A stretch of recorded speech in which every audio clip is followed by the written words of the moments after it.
शिवगढ़ उत्तराखंड के घने जंगलों के बीच बसा एक छोटा सा गांव था जो समय की परछाइयों में खो गया था। गांव वाले साधारण जीवन जीते थे, ज़्यादातर खेती करके और प्राचीन मंदिरों में पूजा करते थे। लेकिन शिवगढ़ के पास एक काला रहस्य था, एक कहानी जिसे बुजुर्ग केवल रात के अंधेरे में और हवाओं के थम जाने के बाद फुसफुसाते थे। 1947 में जब भारत स्वतंत्रता प्राप्त कर रहा था, शिवगढ़ गांव में एक नए उथल पुथल मच गई। एक कठोर अकाल ने पूरे क्षेत्र को अपनी चपेट में ले लिया था, जिससे गांव वालों को जंगल से जीवन यापन करने के लिए सामग्री इकट्ठा करनी पड़ती थी। लेकिन जंगल ब्रह्म राक्षस का क्षेत्र था और वहां जाना मतलब निश्चित मौत। सब कुछ उसी दिन से शुरू हुआ जब रमेश गायब हो गया, जो गांव का एक लीडर और साहसिक युवक था। वे जंगल में खाने की खोज में गया था, लेकिन कभी वापस नहीं लौटा। उसकी पत्नी लता कई दिनों तक उसका इंतजार करती रही। उसकी चिंता धीरे धीरे निराशा में बदल गई। एक हफ्ते बाद गांव वालों को रमेश का शरीर जंगल के किनारे मिला। उसका शरीर एकदम ठंडा और चेहरा भयावह विकृत था। उसकी मौत ने पूरे गांव को हिलाकर रख दिया और ब्रह्म राक्षस ने पुराने भय को पुनः जागृत कर दिया। गांव के बुजुर्गों ने मंदिर में एक बैठक की, जिसमें इस बात पर चर्चा हुई कि क्या वे प्राचीन अनुष्ठान करके राक्षस को शांत कर सकते हैं।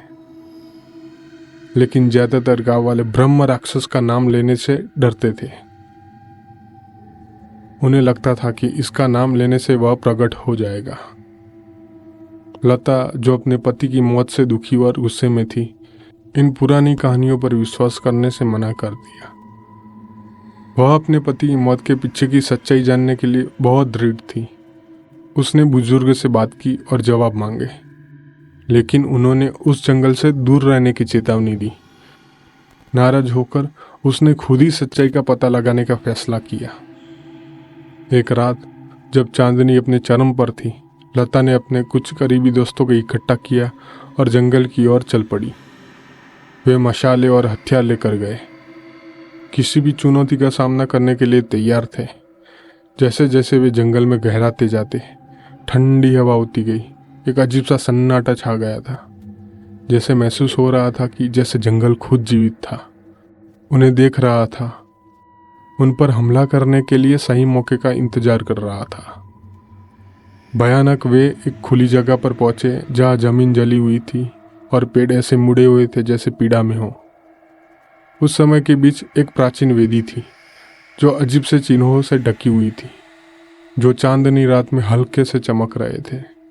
लता ने उन चिन्हों को पहचाना जो प्राचीन अनुष्ठानों में इस्तेमाल किए जाते थे। उसके साथ आया एक व्यक्ति, राजन, जिसने पुराने शास्त्रों से याद किए गए शब्दों को दोहराना शुरू कर दिया, यह सोचकर कि एक रक्षात्मक मंत्र का आह्वान कर रहा है। लेकिन जैसे ही उसने ऐसा किया, हवा और ठंडी हो गई और धीमी घुर्राहट जंगल में गूंजने लगी। अचानक अंधेरे से एक आकृति निकली, एक विशालकाय भयावह आकृति जिसकी लाल आंखें जल रही थी। वह ब्रह्म राक्षस था। उसके शरीर पर फटे हुए कपड़े लटक रहे थे और उसका चेहरा क्रोध से विकृत था। राक्षस ने दहाड़ लगाई, जिससे भय की लहर पूरे समूह में फैल गई। लता वही खड़ी रही, उसका दिल तेजी से धड़क रहा था। ब्रह्म राक्षस उसकी ओर बढ़ा। उसकी आंखें लता की आंखों से मिल रही थी। लेकिन ठीक उसी समय राजन ने आगे बढ़कर वह पवित्र ताबीज उठाया जो अपने साथ लाया था। राक्षस पीछे हट गया, गुस्से में फुसफुसाता हुआ। वो लोग समझ गए थे कि हम राक्षस का सामना नहीं कर सकते। लता और उसके दोस्त जंगल से भाग निकले और ब्रह्म राक्षस उनके पीछे आया। ऐसा लगा कि जंगल उनके चारों ओर बंद हो गया हो। पेड़ एक बुलबुले बना रहे थे जिससे बाहर निकलना असंभव था। एक एक कर लता के दोस्तों को राक्षस ने मार डाला। उनकी चीखें रात भर गूंजती रही। लता जितनी तेजी से दौड़ सकती थी उतनी तेजी से दौड़ी। उसका दिमाग डर से पागल हो रहा था। वह राक्षस की घुर्राहट को अपने पीछे महसूस कर सकती थी। उसकी घुर्राहट और तेज होती जा रही थी। जैसे ही वे जंगल से बाहर निकली और गांव की ओर दौड़ी, राक्षस पेड़ों के किनारे रुक गया। उसकी जलती हुई आंखें उसे देख रही थी, जैसे वह जमीन पर गिर गई हो और हाँफती हुई सांस ले रही हो। गांव वाले उसकी मदद के लिए दौड़े और उसे मंदिर की सुरक्षा में ले लिया। उसने उन्हें बताया कि क्या हुआ था, लेकिन ये कार्रवाई करने से बहुत डर रहे थे। उन्होंने फैसला किया कि जंगल को अछूता छोड़ना ही बेहतर है और एक सही तरीका भी है, ताकि ब्रह्म राक्षस को शांत रखा जा सके। लेकिन लता जानती थी कि जब तक राक्षस उसकी जान नहीं ले लेगा तब तक वह नहीं रुकेगा। उसने अगले कुछ दिनों तक मंदिर में प्रार्थना की। मार्गदर्शन की तलाश में एक रात उसे एक प्राचीन ऋषि मिले, जिसने उसे बताया कि ब्रह्म राक्षस को हराने का एकमात्र तरीका जंगल में वेदी पर वर्जित अनुष्ठान करना पड़ेगा। शराब को समाप्त करने के लिए दृढ़ संकल्पित लता ने पवित्र ताबीज और प्राचीन मंत्रों की एक किताब अपने साथ लेकर अकेले निकल पड़ी। वे फिर से उसी खुली जगह पर पहुंची जहां वेदी अभी भी खड़ी थी, जैसे चांदनी रात में चमक रही हो। जैसे उसने अनुष्ठान शुरू किया, एक ठंडी प्रसर गई और ब्रह्म राक्षस धीरे धीरे प्रकट होने लगा। राक्षस ने उस पर हमला किया, लेकिन लता ने अपनी जगह न छोड़कर और मंत्रों का उच्चारण जारी रखा। उसके हाथ में ताबीज चमकने लगा और उससे एक तेज रोशनी निकली जो सीधे ब्रह्म राक्षस पर जा लगी। राक्षस दर्द में चिल्लाने लगा और धीरे धीरे उसका शरीर जैसे राख में बदलने लगा हो। जैसे ही अनुष्ठान समाप्त हुआ, जंगल शांत हो गया और परछाई वापस चली गई। ब्रह्म राक्षस का श्राप अंततः टूट गया। लता गांव लौटी, जहां गांव वालों ने उसे एक नायिका के रूप में स्वागत किया।